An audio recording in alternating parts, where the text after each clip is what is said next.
My aunt strolled into my apartment one evening, glanced around as if inspecting a rental property, and casually announced, "Since you have a spare room, I'm moving in." I burst out laughing, thinking it was a joke. She wasn't joking. The thing is, my aunt has never been the warm, nurturing type. Growing up, she made it clear that she didn't really want kids. She saw raising me and my brother as something she was obligated to do, and once we were old enough to take care of ourselves, she made sure we knew we were a burden. At 16, I had a job. At 17, I was paying rent to live in her house. At 18, I was told to leave because her home wasn't a charity. So, I did. I worked tirelessly, got through college with scholarships, and eventually built a stable life. I married a wonderful man. We bought a house together, and for the first time, I had peace. No yelling, no manipulation, no walking on eggshells, just peace, until she decided to bulldoze her way back into my life.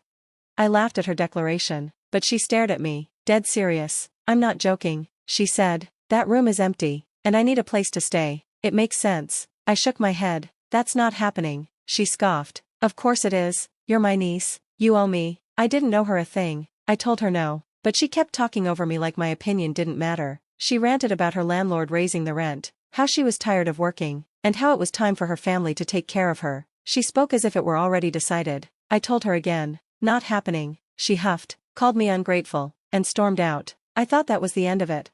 Then, a week later, a moving truck pulled into my driveway. At first, I didn't understand what I was seeing. I heard the rumble of the engine, peeked outside, and there she was, directing movers like she owned the place. I threw the door open and marched outside. "What the hell are you doing?" She looked at me like I was stupid. "Moving in." I laughed again, sure this was a joke, but the movers were already unloading furniture, a couch, boxes, even a bed frame. I stepped in front of the door. "No, you are not moving in." She rolled her eyes. "Don't be dramatic. I'm your aunt. Of course I'm moving in."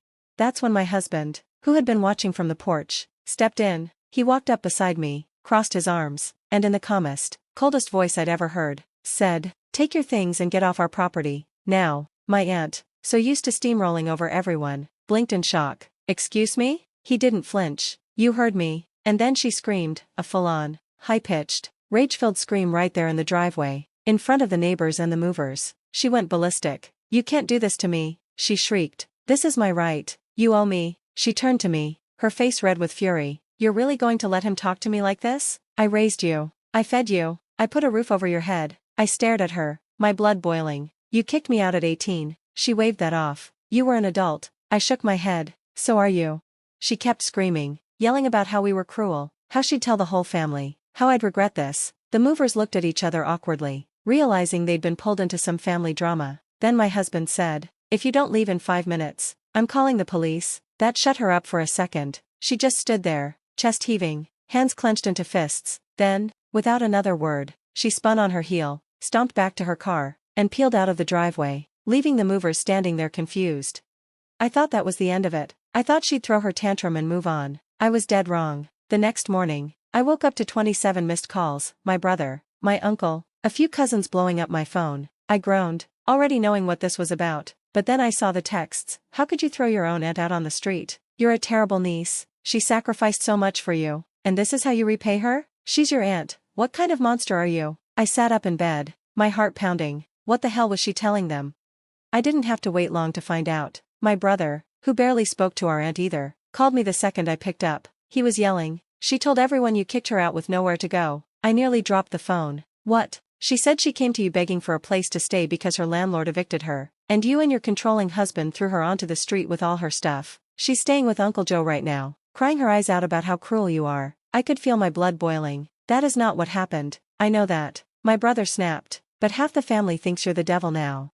My jaw clenched. Of course she was playing the victim. She'd been doing this her whole life, twisting reality until she looked like the innocent one and everyone else looked like the villain. And it worked, because the next thing I knew, family members were blocking me, unfriending me on social media. Even some of my coworkers started acting weird. When I asked around, I found out she had called my job. She told them she was my aunt, that she was homeless, and that I had abandoned her. She said she was worried about my moral character and wanted to warn them about the type of person I was. I was shaking. This wasn't just a family fight anymore, this was character assassination. I sat on the couch, staring at my phone, my hands trembling with anger. My husband sat beside me, silent for a long moment. Then finally, he asked, "What do you want to do?" And that's when I realized something. My entire life, I had been reacting to her. She would do something awful, and I would deal with it. Not this time. This time, I was going to make the first move, and she wouldn't see it coming.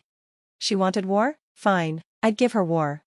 First, I needed to get ahead of her lies. I called my job, spoke to HR, and laid everything out, how my estranged aunt had fabricated a sob story to make me look bad. Thankfully, they believed me, but they warned me to be careful. That was when I knew she wasn't going to stop. Sure enough, over the next few days, the situation escalated. My aunt wasn't just smearing my name, she was trying to steal my life. First, I got a notice from my bank. Someone had tried to access my account using my maiden name and old security questions, things only she would know. Then I got an email from my insurance company. Someone had attempted to change my policy, adding themselves as a dependent. And the final straw, a fake welfare claim filed under my name, stating that I had abandoned an elderly relative and was committing financial abuse. She was trying to paint me as a criminal. I was furious, but I didn't panic. If she wanted to play dirty, I'd play smarter. First, I locked down everything, froze my credit, changed my passwords, set up two-factor authentication on everything. Then I called a lawyer, and then I went digging, because my aunt had secrets, big ones, and I was about to expose them.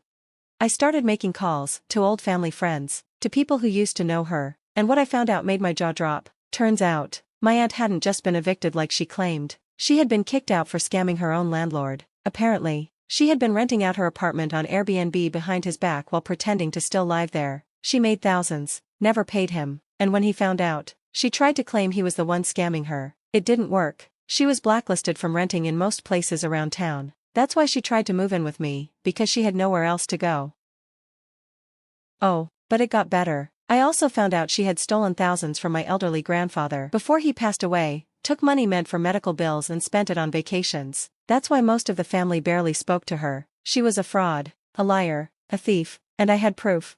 Now, it was my turn to expose her. I set the trap, and she walked right into it. I waited for her next move. I knew she couldn't resist trying to get more from me. Sure enough, a few days later, she called my lawyer, claiming she was entitled to financial support as my aunt and that I had an obligation to house her under some made-up legal nonsense. My lawyer shut her down hard, but I wasn't done. I gathered everything I had on her, the eviction, the fraud, the stolen money. Then I did what she least expected. I sent it to the entire family, and then I took it one step further. I sent it to her landlord, the bank she owed money to, and even the police, because some of what she did was very illegal.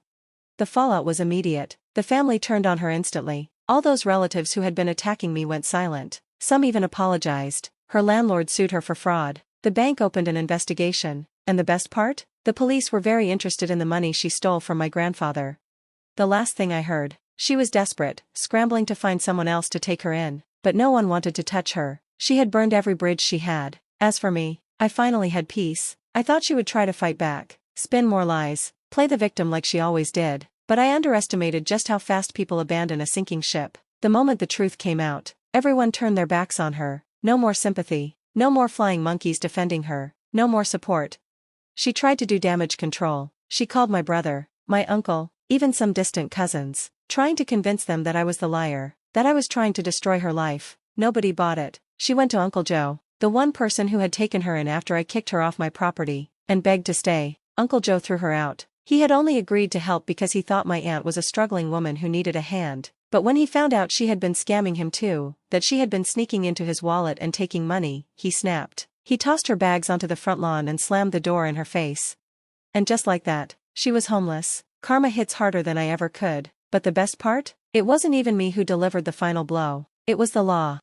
A few weeks after I exposed her, I got an interesting phone call. It was from a detective. Turns out, the police had started looking into my aunt's finances, especially the money she stole from my grandfather. And guess what? She had outstanding warrants. Apparently, she had pulled other scams in the past, small-time fraud, writing bad checks, even stealing someone's identity. I had no idea, but I wasn't surprised.